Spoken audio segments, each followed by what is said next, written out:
Assalamu alaikum wa rahmatullah. Mahdi Tijani back in here with you again. Got another reaction video for you. The title of the video is Qualities to Look For in a Potential Husband. And it's been taken by a sister. It's got quite a big following on YouTube actually. And interestingly, at the time of this recording, which was a couple of years ago now, the sister was not married. So 2 points of interest that I'm looking to get into, which is number one, I wonder what the sisters are saying with regards to an ideal husband. Is she being overly idealistic? We'll find out. And number two, she's never been married before, so it may well be overly idealistic. But let's get in there and find out.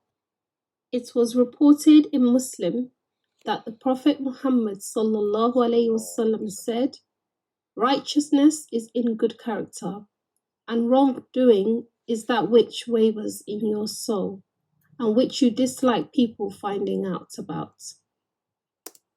Good way to start the video, mashallah. An excellent reminder, by the way.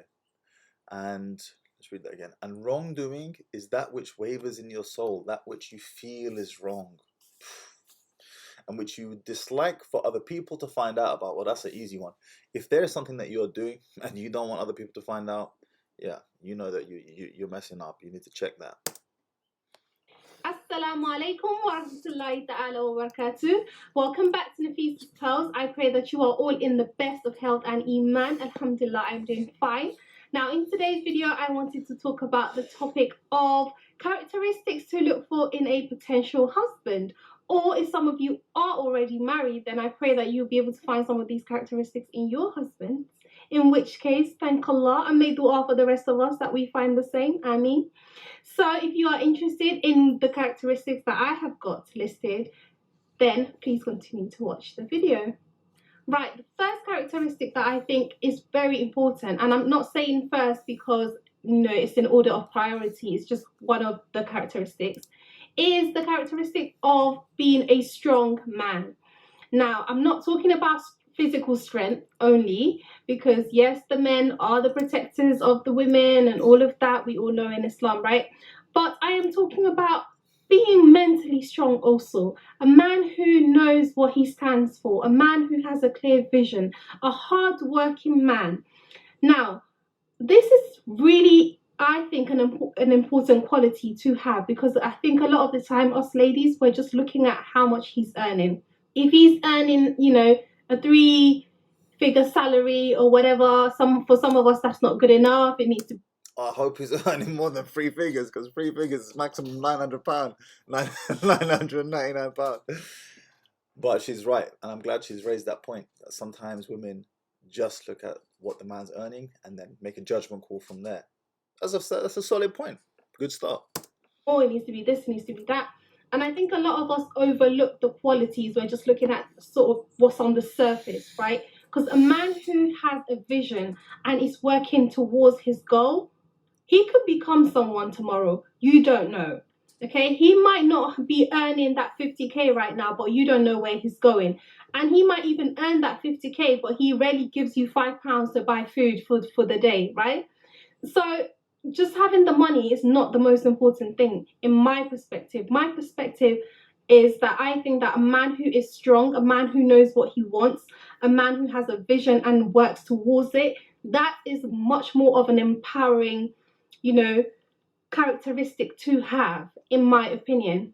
Let me know if you agree with. All right, let me give you the translation to that. Having a vision, being strong, having a vision, being ambitious also translates to must earn good money one day. It's the same thing, okay? Look, I've mentioned this in a few of my videos in the past. Women place bets on men in 2 different ways. The first type of bet that they make is, he's already a made man, and I'm going to get with him. That's the rare case. Most men are not made by the time a woman is ready to settle down with him. It takes time for a man to get into his financial prime, typically late 30s, early 40s. The second, more common bet that women make is, right, this guy looks like he's going somewhere. I reckon a few years from now, my bet will pay off. Let me lock him down and marry him. That's the second type of bet that women make, and it's the one that they make more often, because most men are not made by the time a woman is ready to settle down and get married to a man in and around her age bracket, unless she's marrying a man like 20 years older than her. So the translation to that means, gentlemen, is that you're going to have to be going somewhere substantial and significant above average. She mentioned £50,000. £50,000 is not a lot of money, but it's definitely above average. £37,000 a year is the average in the UK.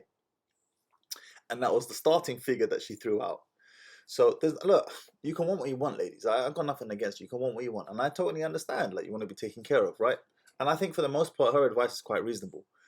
But for the men watching this, the translation of what she is saying is you must be ambitious and have a vision and so on and be strong and disciplined. All that means is you must be successful one day.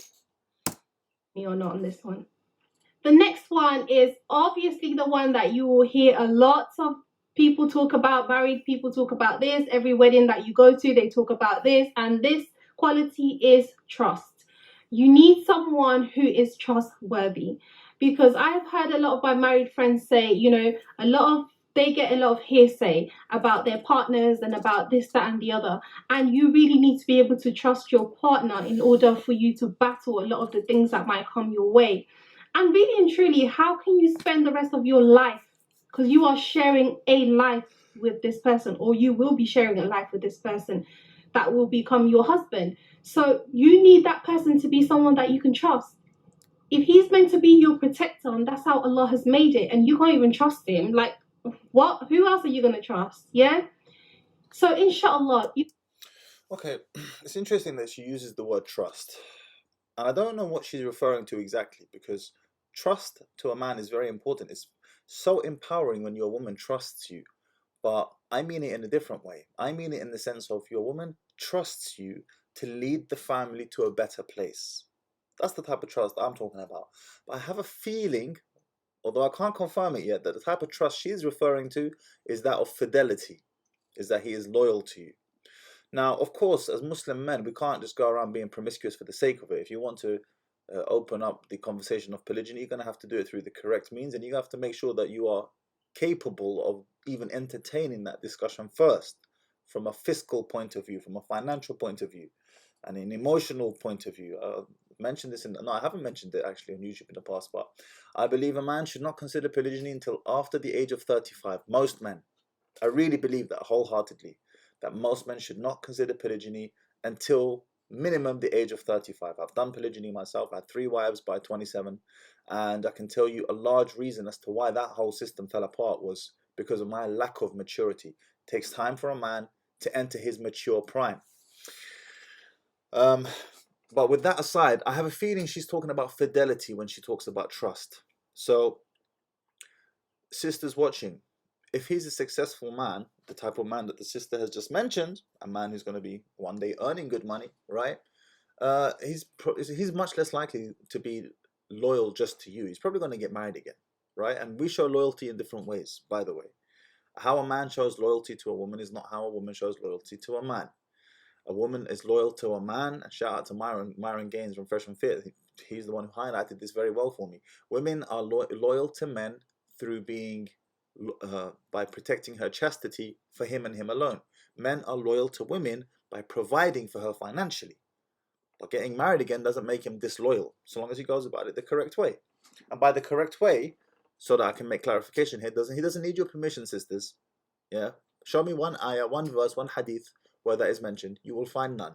He doesn't need your permission. Prophet ﷺ will come back from war sometimes with another wife. No, he doesn't need your permission. He just needs to be ticking. He doesn't need to be praying tahajjud. He doesn't need to be fasting Mondays and Thursdays. Where did you get this from?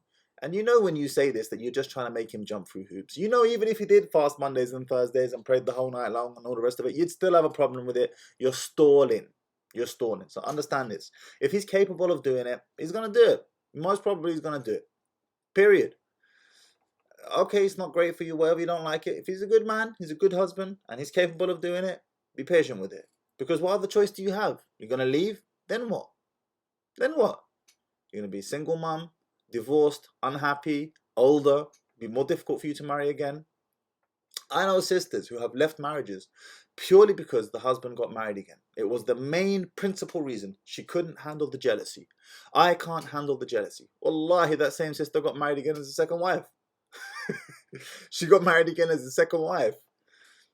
Ladies, honestly, it's not that deep. If he's capable of doing it financially, and he's meeting his commitments towards you, he doesn't need your permission, and he doesn't need to do all these other night prayers and fasting in order to marry again. Regardless, the type of trust she's referring to, I believe, is fidelity. So sisters, if you're dealing with a man who is an above average earner and he has good character and so on, he is more likely to marry again.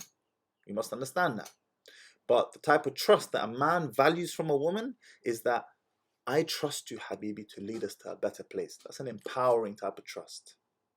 So just to make that distinction clear.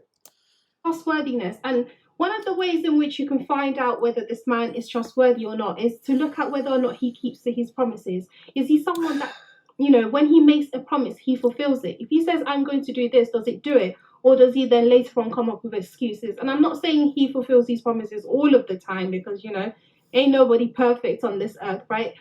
But for the most part, is that something that he does? And do other people recognize that quality within him? So when you're asking people about his character and what he's like, do people say, he's really trustworthy, like you can trust him? Is that one of his traits or not? Because if not, then I think that's solid advice. I think that's great advice. You need to try and figure out another way to find out if he really is trustworthy, because you're going to share a life with him. This next characteristic is obviously something that is mentioned in a hadith by the Prophet Muhammad sallallahu alaihi wasallam, who said that if a man comes to seek for your daughter's hand in marriage and his deen is good and he has good character, then you should give your daughter away to that man. Otherwise, there will be fitna in the world and all of that. You need a man who has respect for himself and also respect for you and respect for everybody and everything in this world in general. Good manners and good characteristic beautifies a man. Like, brothers, if you are watching this, please, if you take anything away from this video, try to beautify your character. And not just to impress the girl. Like, I'm not saying this to impress the girl. I'm just saying character is something we can all work on improving. Because ain't none of us, good enough as we should be in terms of character. There's areas that we can... Again, sound advice. The Prophet ﷺ said, أو كما قال, to the nearest translation, I have not been sent except to perfect good manners. Solid advice. All work on. And so finding a man who has a good character, for me, I just think is so important, because if you're going to have children with this man, and inshallah Allah blesses you with kids, you want someone who can be a role model to your children. And so you want someone whom your kids can look up to and say, well, this is how dad handles the issue, and so this is how it should be. So inshallah you'll be able to find a good man who has good character. The next quality that I would like to talk about is a man who takes responsibilities. I feel like there's nothing worse than a man who doesn't know how to take responsibilities, who blames the whole world for all of his problems and never take responsibilities for any of his problems. In Islam, the wife has her rights, and she's also... her last 2 points, you could flip-flop them between for men and women. Good manners, yep, men should have good manners. Women should have good manners as well. Responsibilities, yes, men should be responsible, but women should be responsible as well. Perhaps in different ways, like men tend to take on the fiscal burden of a household, maybe like fixing stuff in the house and things like that. But women too also have to be responsible towards the duties she has towards her husband, towards her children, and so on. So we have different responsibilities, especially if you're living if you take on gender roles, which you should do, and I thoroughly recommend. It's the happiest setup for man and wife. Gendered roles are there for a reason.